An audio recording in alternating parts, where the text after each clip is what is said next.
న్యాయంపల్లి దాని మీద రెండింటి మీద అవగాహన ఉందిగా నీకు? న్యాయంపల్లి చంద్రూరు సోమవారపడి అవగాహన ఉంది వాటి మీద మాట్లాడారు. మీరు కొల్లూరు మీద సబ్జెక్ట్ మీద మాట్లాడారు. సబ్జెక్ట్ మీద అంతేగాని రా ప్రభు ప్రభు ఇటు రావు అన్నకి ఎవరు రావాలా? మాట్లాడారు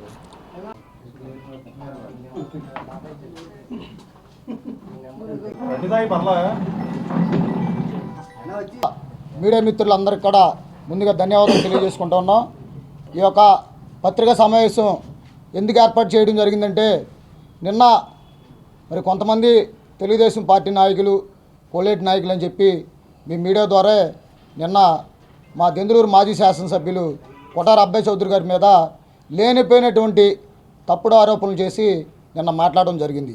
ఇది కేవలం ఏంటంటే, మొన్న 4వ తారీఖున జరిగినటువంటి బాబు షూరిటీ మోసం గ్యారెంటీ అనే కార్యక్రమం ఈ దెందులూరు నియోజకవర్గంలో విపరీతంగా అశేష ప్రేక్షకులు, అభిమానులు, వైఎస్ఆర్ కాంగ్రెస్ పార్టీ నాయకులందరూ కూడా మరి వేలాదిగా ఒక సంవత్సరం తిరిగే లోపే ఈ ప్రభుత్వం మీద ఉన్నటువంటి వ్యతిరేకతని ఈ ప్రజలందరూ కూడా మొన్న దెందులూరు నియోజకవర్గంలో జరిగినటువంటి ఈ కార్యక్రమంలో వేలాదిగా పాల్గొన్నారు. ఈ కార్యక్రమం ఇంత విజయవంతమైనందుకు దాని యొక్క దురుద్దేశంతోనే నిన్న ఆ యొక్క సభ విజయవంతమైంది. ఈయన మీద లేనిపోయినటువంటి ఆరోపణలు చేయనటువంటి ఉద్దేశంతో నిన్న కొంతమంది నాయకులు మాట్లాడడం జరిగింది. ఇది ఏ మాత్రం కూడా సబబు కాదని తెలియజేసుకుంటూ ఉన్నాం. మీకు ప్రభుత్వం వచ్చింది దాదాపు సంవత్సరాలు అవుతూ ఉంది.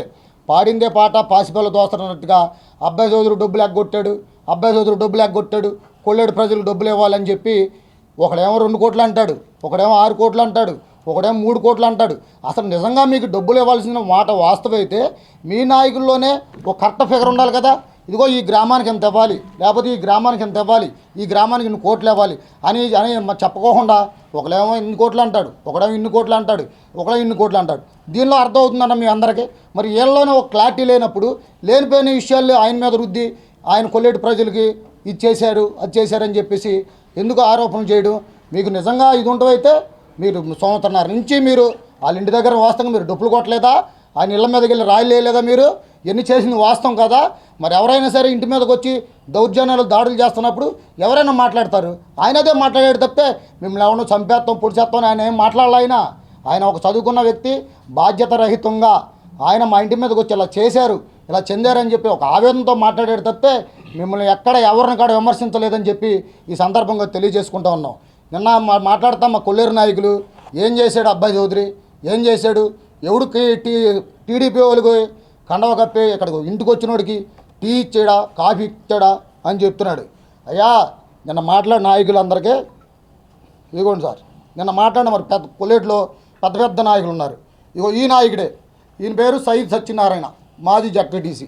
ఈయన అబ్బాయి చౌదరి గారి ఇంటికి 10 సార్లు పైనే మాకు తెలిసి ఇన్నిసార్లు ఆయన దగ్గరికి వచ్చి, అయ్యా నీ పరిపాలన బాగుంది, మీ పరిపాలనలో ఈ కొల్లేరు సస్యశ్యామలంగా ఉంది, మీరందరూ కూడా ఈ కొల్లేరుని చాలా బాగు చేస్తున్నారు, అందుకనే నేను మీ వైఎస్ఆర్ కాంగ్రెస్ పార్టీలో నేను జాయిన్ అవుతానని చెప్పి ఈయన ఇదిగోండి సార్, ఈయన వచ్చి స్వయంగా జాయిన్ చేసి వైఎస్ఆర్ పార్టీలో జాయిన్ అయ్యాడు. మరి ఇటువంటి ఆయన పరిపాలన బాగుందని చెప్పి ఆ ఊరోళ్ళందరూ కూడా కండవాలు కప్పుకోవడం జరిగింది. మరి పరిపాలన బాగపోతే ఆ నాయకుడు ఎందుకు అబ్బాయి చౌదరి గారి దగ్గరికి వచ్చారని చెప్పి ఈ సందర్భంగా మేము ప్రశ్నిస్తూ ఉన్నాం. మీరు దయచేసి ఇప్పటికైనా సరే తప్పుడు ఆరోపణలు చేయకుండా నిజంగా మీకు ఏ గ్రామానికి ఇవ్వాలో చెప్పండి. ఎన్నోసార్లు మేము కూడా అంతకుముందు చెప్పాం, మీకు ఏ గ్రామానికి ఇవ్వాలో చెప్పండి, మీ దగ్గర ఆధారం ఉంటే చూపించండి, మేము ఇప్పించే బాధ్యత మేము తీసుకుంటామని చెప్పాం. ఏది చెప్పకోకుండా ఎన్ని కోట్లు ఎగదొబ్బాడు, అన్ని కోట్లు ఎగదొబ్బాడు అని చెప్పడం మాత్రం చాలా తప్పు అని చెప్పి ఈ సందర్భంగా తెలియజేసుకుంటాం.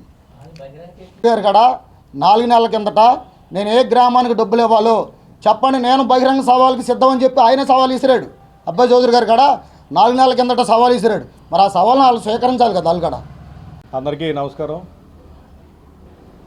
బాబు షూరిటీ మోసం గ్యారంటీ కార్యక్రమం ప్రారంభోత్సవానికి అబ్బాయి చౌదరి గారి ఒక్క పిలిపిస్తే వేలాదిగా తరలి వచ్చిన దెందులూరు నియోజకవర్గ ప్రజలకి, వైఎస్ఆర్ కాంగ్రెస్ పార్టీ నాయకులకి, కార్యకర్తలకి ముందుగా పేరు పేరున ధన్యవాదాలు తెలియజేసుకుంటా ఉన్నాం.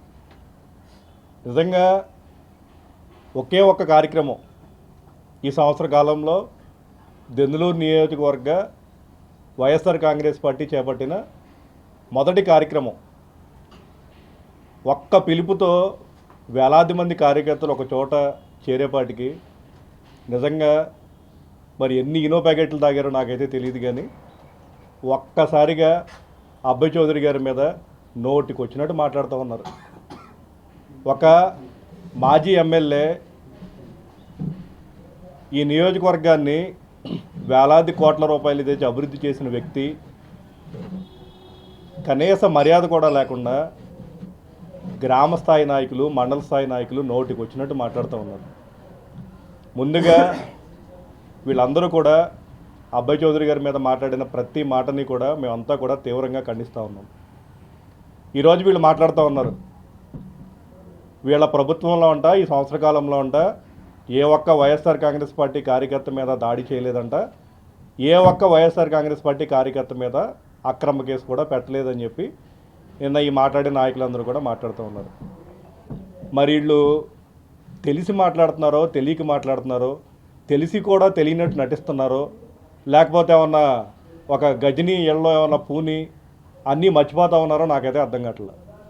ఈరోజు నేను చెప్తా ఉన్నా, సంవత్సరం క్రితం ఇదే రోజు కరెక్ట్గా ఈరోజు సంవత్సరం దాదాపు 8 గంటల పాటు 200-300 మంది తెలుగుదేశం పార్టీ కార్యకర్తలు నన్ను చంపడానికి ప్రయత్నించి నేను లోపలుంటే మా ఇల్లు మొత్తం ధ్వంసం చేసి అక్కడున్న మా కార్యకర్తల మీద దాడి చేసి అక్కడ బళ్ళు తగలబెట్టి తర్వాత ఇల్లు మొత్తం ధ్వంసం చేసి మళ్ళీ తిరిగి నేను ఇంట్లో ఉంటే నన్ను చంపడానికి ప్రయత్నించి మళ్ళీ నా మీదే 4 అక్రమ కేసులు పెట్టారు ఆ రోజున. ఆ కేసులు కూడా ఏంటో తెలుసా? ఒకటి అటెంప్ట్ మర్డరు, ఒకటేమో ఎవరో అమ్మాయి చీరట్టు లాగానని చెప్పి రేప్ కేసు, ఇంకోటేమో వేరే వాళ్ళని కొట్టానని ఒక కేసు, ఇంకోటేమో కులం పేరుతో దూషించానని చెప్పి SC ST కేసు. నేను 8 గంటల సేపు లోపలుంటే నా మీద దాడి చేసి తిరిగి నా మీద 4 కేసులు పెట్టారు. అలాగే మా దెందులూరు మండల వైస్ ఎంపీపీ జితేంద్ర గారు, ఆయన బంకు మొత్తం ధ్వంసం చేసి, ఆయన కారు ధ్వంసం చేసి, ఆయన జీబు ధ్వంసం చేసి, దాదాపుగా ఆయన ఎకరం పొలం మొత్తం జేసీబీలు ట్రాక్టర్లతో దున్నేసి ఈరోజు అంటారు మేము ఒక్క కేసు పెట్టలేదు వైఎస్ఆర్ కాంగ్రెస్ పార్టీ కార్యకర్తల మీద, నాయకుల మీద, మేము ఎవరు ఆస్తుల జోలికి వెళ్ళలేదు, అబ్బాయి చౌదరి గారు ఎమ్మెల్యేగా ఉన్నప్పుడు మా మీద కేసులు పెట్టేశాడు, మా ఆస్తులు ధ్వంసం చేసేసాడు అని చెప్తున్నారు. కానీ ఒక్కడు కూడా చెప్పడం ఇదిగో నేను పలానా నా పేరు ఇది నా మీద కేసు పెట్టాడని ఎవరు కూడా చెప్పరు. ఈరోజు ఇలా చెప్పుకుంటా పోతే నియోజకవర్గంలో 100 ఉన్నాయి. ఈరోజు వీళ్ళు అధికారంలోకి వచ్చిన కాడ నుంచి ఒకే ఏంతో పనిచేస్తూ ఉన్నారు. వైఎస్ఆర్ కాంగ్రెస్ పార్టీ నాయకులను, కార్యకర్తలను అనగదొక్కాలి, ఎవరన్నా బయటకు వస్తే వాళ్ళ ఆస్తులు ధ్వంసం చేయాలి, వాళ్ళ మీద దాడులు చేయాలి, లేకపోతే ఏదో రకంగా అక్రమ కేసులు పెట్టి లోపల పెట్టాలి. మళ్ళీ వీళ్ళు పొద్దున్నే ఏం చెప్పుకుంటారంటే మాకేమీ తెలియదు, మేమేమి ఎవరి మీద కేసులు పెట్టలేదు, ఎవరి మీద ఏది చేయలేదని చెప్తూ ఉంటాం. ఈరోజు మాట్లాడుతూ ఉన్నారు అబ్బాయి చౌదరి గారి గురించి. మీరు చూసారా? అబ్బాయి చౌదరి గారు ఇంటికి వస్తే కార్యకర్తలకు మంచినీళ్ళు ఇవ్వలేదంటున్నారు, టీలు ఇవ్వలేదంటున్నారు, భోజనం పెట్టలేదంటున్నారు. మీ మాట్లాడేవాళ్ళు మీరు వచ్చి చూసారా? మా కార్యకర్తలు చెప్పాలి, అబ్బాయి చౌదరి గారు భోజనం పెట్టాడో పెట్టలేదో మా కార్యకర్తలు తెలుసు, మా నాయకులకి తెలుసు. అబ్బాయి చౌదరి గారు ఇంటికి వచ్చి టీ ఇచ్చాడో మంచినీళ్ళు ఇచ్చాడో ఇవ్వలేదో మా కార్యకర్తలు తెలుసు, మా నాయకులు తెలుసు. మీకు అంత ఆనందంగా ఉంటే రెండు రోజు అబ్బాయి చౌదరి గారు ఇంటికి వచ్చి మా పార్టీ ఆఫీస్కి వచ్చి కూర్చుని ఆయన టీలు ఇస్తున్నాడో, టిఫిన్లు పెడుతున్నాడో, భోజనం పెడుతున్నాడో వచ్చి చూసాలండి. మీకు అంత సరదాగా ఉంటే పనికి మాలిన వాగుడు, పనికి మాలిన మాటలు, సబ్జెక్ట్ మాట్లాడండి. ఆ రోజున మీ ప్రభుత్వంలో మీరు తప్పులు చేశారు అని చెప్పి అదేదన్నా మాట్లాడండి. అదేమీ మాట్లాడటం లేదు. మీరు భోజనం పెట్టలేదు, మీరు టీలు పెట్టలేదు, మీ టిఫిన్లు ఇవ్వలేదు. ఏంది భాష? ఈరోజు నేను చెప్తా ఉన్నా, ఈరోజు మీకు దమ్ము ధైర్యం ఉంటే అబ్బాయి చౌదరి గారు దెందులూరు నియోజకవర్గంలో ఎన్ని వేల కోట్లు పెట్టి డెవలప్ చేశాడో దాని మీద ₹1 ఎక్కువ డెవలప్మెంట్ చేసి చూపించండి. అంతేగాని లోపల ఏదో పెట్టుకుని మన 4-5 వేల మంది కార్యకర్తలు మీటింగ్కి వచ్చేవాటికి ఒక్కసారి బీపీలు పెంచేసుకుని వచ్చి ఏదేదో మాట్లాడితే మాకేమీ అవదో. మీరు ఈ 4 సంవత్సరాలు మీరు ఏం చేసినా, మీరు అక్రమ కేసులు పెట్టినా, దాడులు చేసినా, ఏం చేసినా కూడా మేము మీ ప్రభుత్వం మీద, మీ మీద పోరాటానికి మేము అబ్బాయి చౌదరి గారు సిద్ధంగా ఉన్నాం. ఈరోజు కేవలం ఏదో అబ్బాయి చౌదరి గారి వ్యక్తిత్వాన్ని ఏదో డ్యామేజ్ చేయాలని చెప్పి ఆయన చేయని పనులు కూడా చేసినట్టు ఏదో దుష్ప్రచారం చేస్తూ ఉన్నారు. ఖచ్చితంగా వీళ్ళు చేసే దుష్ప్రచారాన్ని అన్నింటినీ కూడా మేమంతా కూడా ఖండిస్తాం. సమావేశానికి చేసినటువంటి మీడియా మిత్రులందరికీ కూడా హృదయపూర్వక ధన్యవాదాలు. ఈ రోజున మొన్న 4వ తారీఖున జరిగినటువంటి బాబు షూరిటీ మోసం గ్యారంటీ అనే కార్యక్రమం జగన్మోహన్ రెడ్డి పిలుపు మేరకు జిల్లా వ్యాప్తంగా వైఎస్ఆర్ కాంగ్రెస్ పార్టీ మా అబ్బాయి చౌదరి గారి ఆధ్వర్యంలో రాయుడుపాలెంలో ఘన విజయంగా ఆ యొక్క బాబు షూరిటీ మోసం గ్యారంటీ అనే కార్యక్రమం జరిగింది. దానికి వచ్చేటువంటి వేలాది మందికి వచ్చేటువంటి జనాన్ని చూసి తట్టుకోలేని పరిస్థితిలో ఈ రోజున సంవత్సరం రాకముందే ప్రభుత్వం మీద ఎంత వ్యతిరేకత గత ఎన్నడూ ఏ ప్రభుత్వంలో కూడా చూడాల. ఇప్పుడు ఇదే చూడడం జరుగుతుంది. ఇప్పుడు నిన్న మధ్యాహ్నం మరి మా కొల్లేరు నాయకులు మరి కొల్లేరు విషయమై ప్రెస్ మీట్ పెట్టడం జరిగింది. నేను ఒకటే అడుగుతున్నా, కొల్లేరులో తవ్వింది ఎన్ని ఎకరాలు ఏంటి, దానికి కరెక్ట్ ఫిగర్ కనీసం నువ్వు కొల్లేరు వాసిగా తెలుసుకోవాలి కదా. ఎందుకని తెలుసుకోకుండా కోట్లాది రూపాయలు మాట్లాడుతున్నావు? కేవలం కౌంట్లంకలో ఉన్నది ఎన్ని ఎకరాలు, ఆ ఎన్ని ఎకరాలు ఎవరెవరు తీసుకున్నారు, ఎవరెవరికి లీజులు ఇచ్చారు అనేది కూడా ఒక పుస్తకం మీద పేపర్ మీద ఒక పెన్ ప్రకారంగా రాసుకుని ఎంత వస్తుందనేది ఒక ఆలోచన లేకుండా 15 కోట్లు 10 కోట్లు 9 కోట్లు ఒక్కొక్క ప్రెస్ మీట్లో ఒక్కొక్క కొద్ది పెంచుతున్నాం. ఇది కరెక్ట్గా పద్ధతి కాదు. ఏది ఏమైనా ప్రజల సొమ్ము ప్రజలకి కొల్లేరులో ఏ చెరువు తీసుకున్నా సరే అది మొట్టమొదటిసారి లీజు కట్టకుండా అది ఎమ్మెల్యే అవని ఎంపీ అవని కలెక్టర్ అవని ఎవరో కూడా అందులో సాగు చేయడానికి వీల్లేదు. ఫస్ట్ ఆఫ్ ఆల్ లీజు కట్టిన తర్వాత లీజ్ చేసుకోవాల్సిన పరిస్థితి. ఈరోజు నేను ఒకటే అడుగుతా ఉన్నా, పైడి చింతపాడులో ఎలక్షన్ నిమిత్తంగా మా ఊరు పైడి చింతపాడు ఎస్సీలకి 100 ఎకరాలు ఊరు పక్కన ఉంటే మేమందరం కట్టుబాటుగా మేము ఓట్లు వేస్తాము, దయచేసి మాకు ఈ యొక్క 100 ఎకరాల చెరువు తవ్వించండి సార్ అని చెప్పి అబ్బాయి చౌదరి గారిని ఆ రోజు ఉన్నటువంటి ఎంపీ క్యాండిడేట్ శ్రీధర్ గారిని అడగడం జరిగింది. అడిగిన జరిమిల ఆ 100 ఎకరాలు తవ్వించడం జరిగింది. తర్వాత కాలక్రమంలో ఆ లీజులు పడిపోయి రేట్లు లేని దాని మీద ఎవరు తీసుకోలేని పరిస్థితులు వస్తే దాన్ని మా ఎస్సీలు నన్ను అడగగా నేను దాన్ని తీసుకోవడం జరిగింది. తీసుకున్న తర్వాత నేను తట్టుకోలేక నాకు లాస్ వస్తే నేను వేరొక ఆసాంకి లీజుకి ఇచ్చా. దానికి పార్ట్నర్షిప్ మీద లీజుకి ఇస్తే దాన్ని పట్టుకోనివ్వకుండా కోట్లాది రూపాయలు లాస్ చేసావు. ఈరోజు నేను అడుగుతా ఉన్నావు, కొల్లేరు నాయకుడిగా నువ్వు సెలామని అవుతా ఉన్నావు. ఇటువంటి వాటికి కొల్లేరులో ఎప్పుడు కూడా ఉన్న కట్టుబాట్లు గత పాలన ఎలా ఉంది పిల్లల్లో ఆలోచన చేయాలి కొల్లేరు ప్రజలందరూ కూడా. అది తర్వాత నెక్స్ట్ జూన్ 4వ తారీఖున టీడీపీ ప్రభుత్వం వచ్చిన తర్వాత మా తమ్ముడు పైడి చింతపాడు సర్పంచ్ తిమోతి 28 కౌంటు 17 టన్నుల రీలు పట్టి అమ్మి ఆ లారీలో కూడా వెళ్ళిపోయిన తర్వాత ఆలపాడు చెక్ పోస్ట్ దగ్గర పట్టుకుని తీసుకుని వచ్చి పాలసీ దగ్గర నిలబెట్టి అది పాట పెట్టించింది ఎవరు? పాట 7 లక్షలకు వెళ్తే 5 లక్షల రూపాయలు లంచంగా తీసుకున్నది ఎవరు? ఆ 5 లక్షల రూపాయలు కూడా గ్రామానికి ఈరోజు ఇస్తానన్న పైడి చింతపాడు గ్రామ పెద్దలకు ఇస్తానన్న ఎవరు ఇవాళ వరకు జమ చేశారా అని అడుగుతా ఉన్నా. అక్కడికి అతనికి దానివల్ల ఆ చెరువులు పట్టకపోవడం వల్ల 3 కోట్ల రూపాయలు నష్టం వచ్చింది. అలాగే ఎస్సీ చెరువు పట్టుకున్నందువల్ల 2 కోట్ల రూపాయలు నేను నష్టపోయా. ఇప్పుడు యాగనంపల్లి విషయానికి వస్తే యాగనంపల్లిలో శ్రీనివాసరాజు గారు 100 ఎకరాలు అక్కడ వేరే వాళ్ళు తవ్వించిన తర్వాత ఆ చెరువును తీసుకుంటే అది పట్టనివ్వకుండా చేసి అది 10 మాసాలు మేత మేడుకాయ లేకుండా బక్క చిక్కిన చేపలే ఉంటే తర్వాత వాళ్ళని వీళ్ళని మాట్లాడి అది మార్చుకోవడానికి అవకాశం ఇస్తే మార్చినప్పుడు అది మేత లేనందువల్ల 45 టన్నుల పైసలకు సరిపోయినాయి. ఈ లాస్ అంతా ఎవరిస్తారు? మీదే డబ్బులా? మాకు డబ్బులు కదా, మేము సన్నకారు రైతులు, మేము కూడా పార్టీ డబ్బుకు ఉన్నాం. మేము కూడా అలాంటి అన్యాయం ఎక్కడ మేము చేయలే. ఇప్పుడు కూడా మా పాపన మేము చేస్తే మా డబ్బు అయితే మాకు వస్తుంది, లేదా రాదు అనే ఉద్దేశమే మేము ఉన్నాం. మీ వరకు డబ్బులు అయితే ప్రెస్ మీట్లు పెట్టి మాట్లాడుతున్నారు. మా డబ్బులు ఎవరు ఇస్తారు? పైడి చింతపాడు 100 ఎకరాలు, తిమోతి గారి 180 ఎకరాల చెరువులు సర్వనాశనం చేస్తారు, పట్టుకోవడానికి కూడా లేకుండా.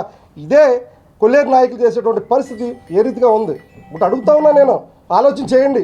గతంలో ఎప్పుడైనా కానీ కొల్లేరులో ఈ పరిస్థితులు వచ్చాయా?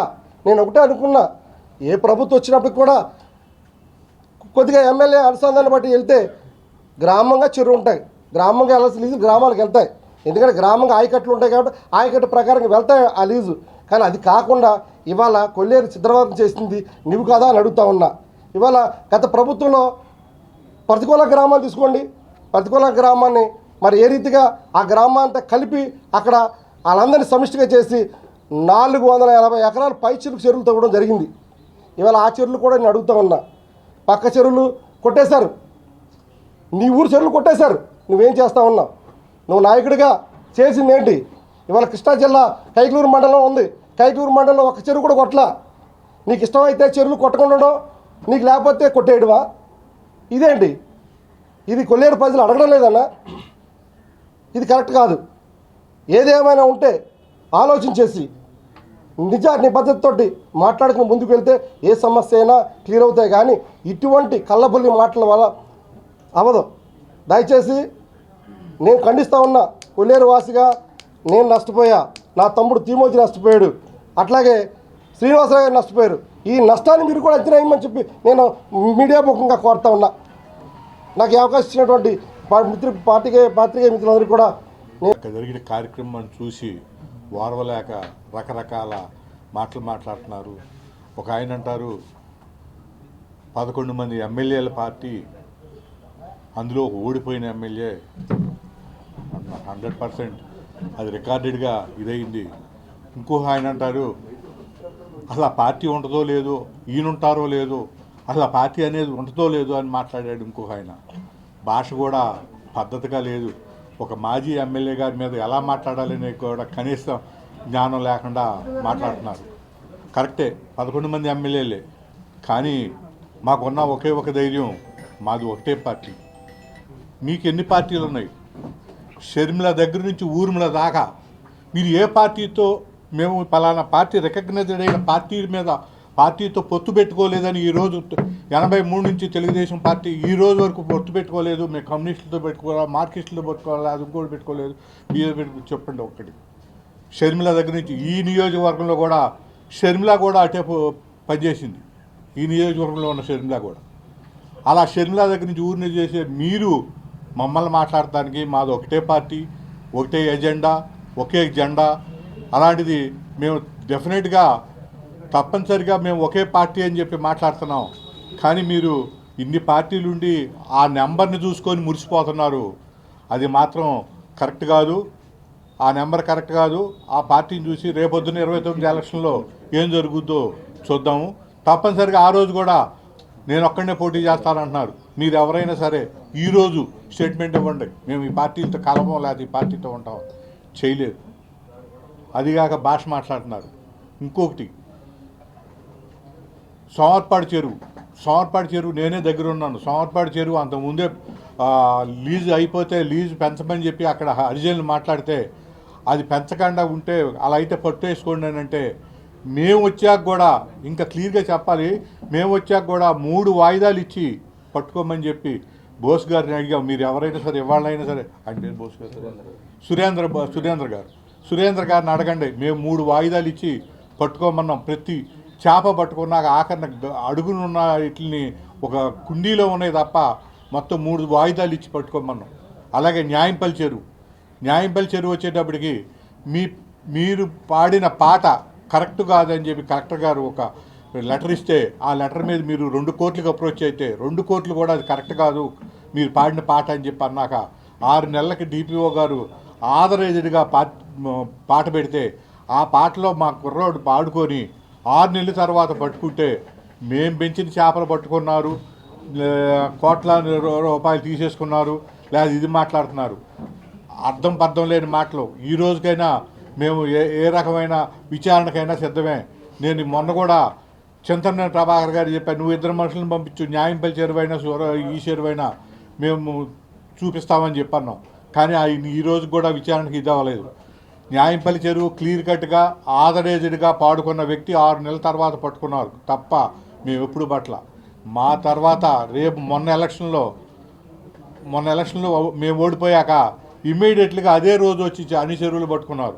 అలాగే మా చెరువుల్లో మా మనుషులకి ఇచ్చిన చెరువుల్ని కనీసం పట్టనివ్వకుండా ఇబ్బంది పెట్టి దాదాపు 6 నెలలు మేత కట్టనివ్వకుండా కూడా ఇబ్బంది పెట్టారు. ఇంకోటి, పైపులు లేకపోతే మోటార్లు అంటున్నారు. పైపులు మోటార్లు ఆయన దొబ్బేసని కేసు పెట్టిన వ్యక్తి ఇవాళ కాసర్నేని విద్యాసాగర్ గారిని ఆయన పార్టీలోనే ఉన్నారు, మేము ఎవరం కేసులు పెట్టలా. తర్వాత ఆ పైపుల్ని రికవరీ చేసి పోలీసు వారు తీసుకొచ్చి పోలీస్ స్టేషన్ నుంచి వాళ్ళ ఇంటి దగ్గర నుంచి తీసుకొచ్చి వాళ్ళ తోటలోని తీసుకొచ్చి కొన్ని పైపులు అప్పచెప్పారు. అన్ని పైపులు అప్పచెప్పాను. దాన్ని మేడికొండ కృష్ణ గారు కేసు పెట్టారంటున్నారు. పెట్టలేదు. ఈరోజు మీ మాజీ ఎంపీటీసీ మాజీ జడ్పీటీసీ గారు కాసినేని విద్యాసాగర్ గారు మీ పార్టీలో ఉన్నారు కాబట్టి ఆయన అడిగితే తెలుస్తుంది. ఇన్ని రకాలుగా ఈ రకమైన మాటలు మాట్లాడుతూ ఎంతసేపు ఆయన లండన్ పారిపోయాడు అంటున్నారు. లండన్ పారిపోవాలా? లండన్ నుంచి వచ్చి పోటీ చేశారు. లండన్ ఆయన కొత్త కాదు, లండన్ నుంచి వచ్చే పోటీ చేశారు. ఈరోజు పని నుండి లండన్ వెళ్ళారు. అది పారిపోవటం అవ్వదు. లండన్ నుంచి వచ్చి ఎక్కడికి ఏదో డబ్బు లేకొట్టి లండన్ పారిపోయాడనే మాట మాట్లాడుతున్నారు. లండన్ నుంచి వచ్చి పోటీ చేశారు. ఈరోజు ఆయనకు ఉండి ఆయన ఫ్యామిలీ ఆయన పిల్లలు చదువులు అవన్నీ ఉండి లండన్ వెళ్తున్నారు తప్ప లండన్ పారిపోవటం అనేది తప్పుడు అభిప్రాయం. ఇలాంటి అభిప్రాయాలు దుష్ట ప్రచారం చేయటం మంచిది కాదని మీ అందరికీ చెప్తూ సెలవు తీసుకుంటాం. ఈరోజు ప్రెస్ మీట్ పెట్టగల కారణం మొన్న టీడీపీ నాయకులు ప్రెస్ మీట్ పెట్టడం, అనేక రకాలుగా మాట్లాడటం. ఈ మాట్లాడే దాంట్లోనే మీ మీడియా సోదరులకి అర్థమయ్యే ఉండాలి. ఎందుకనంటే చదువుకున్నవాడు, విద్యావంతుడు, ఈ నియోజకవర్గాన్ని ఎంతో అభివృద్ధి పదంలో నడిపించిన వ్యక్తి అభయ్ చౌదరి. ఈ యొక్క ప్రజాదరణ ఆయన లండన్లో ఉండి కూడా పిలుపునిస్తే అశేష జనవాహిని, అది మొన్న వెన్నుపోటు కార్యక్రమానికి కానీ లేకపోతే ఫీజు బోర్ కార్యక్రమానికి కానీ అత్యధికంగా ప్రజలు తరలి రావటం, ఇవన్నీ వాళ్ళు జీర్ణించుకోలేక అనేక అపవాదులు, అనేక మాటలు, ఎలాంటి మాటలు మాట్లాడుతున్నారంటే దోసేశాడు, దొంగ, పారిపోయాడు, ఇవన్నీ కూడా ఎక్కడికి పారిపోలా. ఆయన ఉద్యోగం లండన్లో చేశారు. పోటీ చేయడానికి దెందులూరు నియోజకవర్గం నుంచి పోటీ చేసి గెలిచారు. వాళ్ళ భార్య బిడ్డలు ఆయనకి లండన్లో ఉన్నారు. వారు వెళుతూ ఉంటారు, వస్తూ ఉంటారు. దాని ఎంత మాత్రాన తప్పేం లేదు. కానీ ఇక్కడ రాష్ట్రంలో జగన్మోహన్ రెడ్డి ఎక్కడికి వెళ్ళినా ప్రజాదరణ, అబ్బాయి చౌదరి అనేవాడు ఇక్కడికి రావటం, ఆ ప్రజాదరణ, ఇవన్నీ చూసి వార్చుకోలేక, ఇముడ్చుకోలేక అనేక రకాలుగా మాట్లాడటం జరుగుతుంది. కేసుల గురించి మాట్లాడుతున్నారు ఈ పెద్ద మనుషులు. కేసుల గురించి తెలుగుదేశం పార్టీ వాళ్ళు మాట్లాడటం అనేది హాస్యాస్పదం. ఎందుకనంటే మరి 2014-19లో అనేకమైన కేసులు, నేనే దానికి సాక్ష్యం, నేనే మీకు ఉదాహరణ, రౌడీ షీట్తో సహా నా మీద ఓపెన్ చేయించిన చరిత్ర ఈ తెలుగుదేశం పార్టీ, ఈ చింతమనేని ప్రభాకర్దే అని చెప్పి నేను ఈ మీడియా సోదరుల ద్వారా తెలియపరుస్తున్నా. ఈ కేసులు అనేది మీ అందరికీ, మీడియా సోదరులందరికీ తెలిసిందే. తెలుగుదేశం పార్టీలో అధికారంలో ఉండగా, తెలుగుదేశం పార్టీ అధికారంలో ఉండగా ఈ చింతమనేని ప్రభాకర్ మీద కేసులయ్యి, మా వైఎస్ఆర్ కాంగ్రెస్ పార్టీ వచ్చిన తర్వాత కేసులు కాదయ్యి. మీడియా సోదరులు అర్థం చేసుకోవాలి. ఇక్కడ వైఎస్ఆర్సీపీ గవర్నమెంట్ ఫామ్ చేసిన తర్వాత చింతమనేని ప్రభాకర్ మీద మేమేమన్నా వైఎస్ఆర్ కాంగ్రెస్ పార్టీ వాళ్ళు ఏమన్నా ఒక కేసు పెట్టించారా? నేను మీ మీడియా సోదరులు సారథ్యంలో అడుగుతున్నా. గతంలో తెలుగుదేశం పరిపాలనలోనే ఆయన మీద పెట్టిన కేసులు తదుపరి విచారణకు రావటం, కొన్ని అరెస్టులు జరగటం, ఇవన్నీ కాలక్రమేణా జరిగినాయే తప్ప ఏ ఒక్క కక్ష సాధింపు చర్య కాదు. ఇవాళ అబ్బాయి చౌదరికి వచ్చే ప్రజాదరణ చూసి భయపడి బెంబేలెత్తిపోయి రకరకాల బ్లైమ్స్ అబ్బాయి చౌదరి గారు 4 నెలల క్రితం చెప్పారు. ఏ ఊరు రమ్మంటే ఆ ఊరు నేను వస్తాను, రండి తేల్చుకుందామని అడిగారు. ఈ రోజుకి సమాధానం లేదు. నిన్న మళ్ళీ ప్రెస్ మీట్ పెట్టి మీరు వస్తారా అని అడుగుతున్నారు. మరి ఆయన వస్తారా అని అడిగినప్పుడు మీరు స్పందించాలి కదా. నేను ఎవరికి కూడా ₹1 బాకీ లేను అని చెప్తున్నారు. ఆయన చెప్పారంటే మాట తేడా రాదనేది మా అందరి అభిప్రాయం.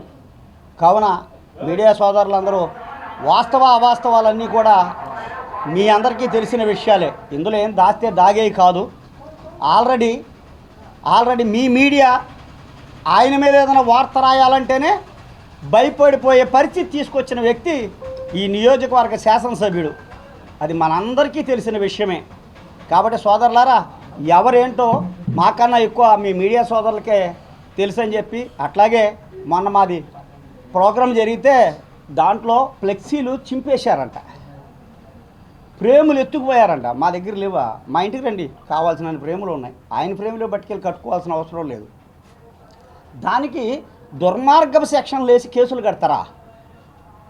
ఏమన్నా ధర్మమేనా అండి ఇది? మనం ప్రజాస్వామ్యంలోనే ఉన్నామా? చెప్పండి, మనం ప్రజాస్వామ్యంలో ఉన్నామా, రాక్షస పరిపాలనలో ఉన్నామా? ఒక్కసారి మీరే ఆలోచించాలని చెప్పి మీడియా సోదరుల ద్వారా తెలియపరచుకుంటున్నాను.